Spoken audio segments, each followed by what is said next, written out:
नमस्कार, आपका हमारे चैनल पर बहुत बहुत स्वागत है। श्री गणेश जी महाराज की कृपा दृष्टि हम सभी पर बनी रहे।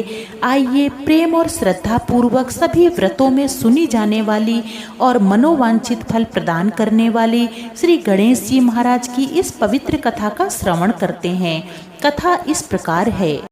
एक गांव में एक सेठ जी रहते थे। वह गणेश भगवान के परम भक्त थे। उन्हें गणेश जी की भक्ति अपने माता पिता से विरासत में मिली थी। वह रोज गणेश भगवान की पूजा करते, भोग लगाते, आरती करते और उसके बाद ही स्वयं कुछ खाते पीते। गणेश भगवान की उनके ऊपर विशेष कृपा थी। उनके घर में किसी भी चीज की कोई कमी नहीं थी, केवल उनकी पत्नी के ही। वह ना तो स्वयं भगवान की पूजा पाठ करती और ना ही उसे उसके पति के द्वारा भगवान की पूजा पाठ करना पसंद था। वह रोज सवेरे चिल्ला कर उठती और कहती कि ये क्या रोज रोज शोर मचाते हो, सवेरे आंख खुलते ही क्यों घंटे घड़ियाल बजाने लगते हो। सेठ उसे बहुत समझाता पर वह कहाँ समझने वाली थी। एक दिन सेठ जी को किसी काम से बाहर जाना पड़ा।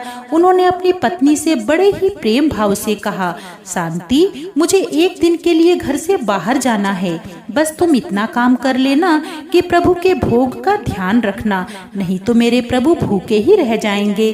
शांति ने अनमने मन से बात को सुनी और जब सेठ चले गए तो उसे एक उल्टी चाल सूझी कि यदि ये गणेश जी की मूर्ति इस घर से बाहर निकल जाए तो फिर रोज रोज का शोर और भोग लगाने का काम ही खत्म हो जाएगा।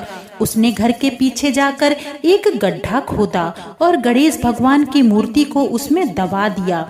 वापस घर में आकर के बैठ गई। सेठ जी जब घर वापस आए तो उन्होंने मंदिर में गणेश भगवान को नहीं पाया। वो भागे भागे शांति के पास गए और बोले, शांति, मेरे प्रभु कहाँ है? वह मंदिर में नहीं है।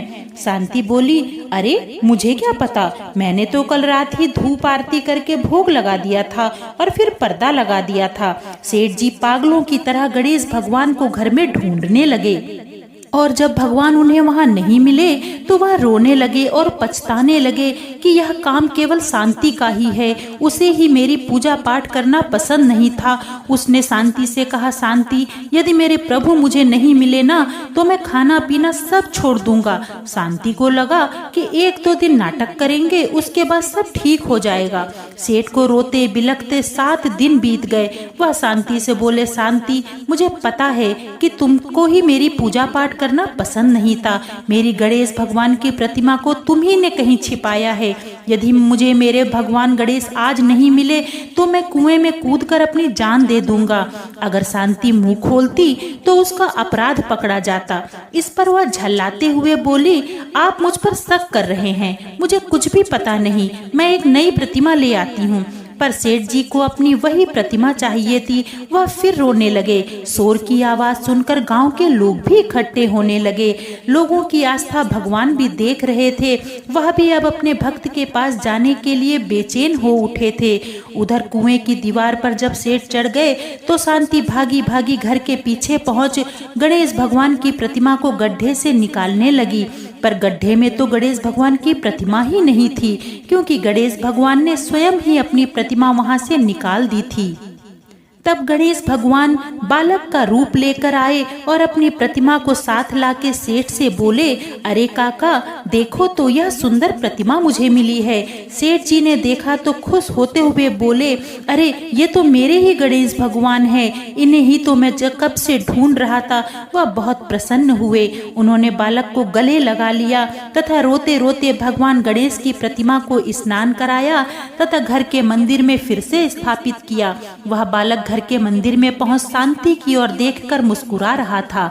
शांति बड़ी ही सोच में पड़ गई कि इस मूर्ति का पता भला इस बालक को कैसे चला। सेठ के साथ शांति भी गणेश भगवान की प्रतिमा की पूजा करने लगी। सेठ ने बड़े ही प्रेम से गणेश जी की पूजा करी।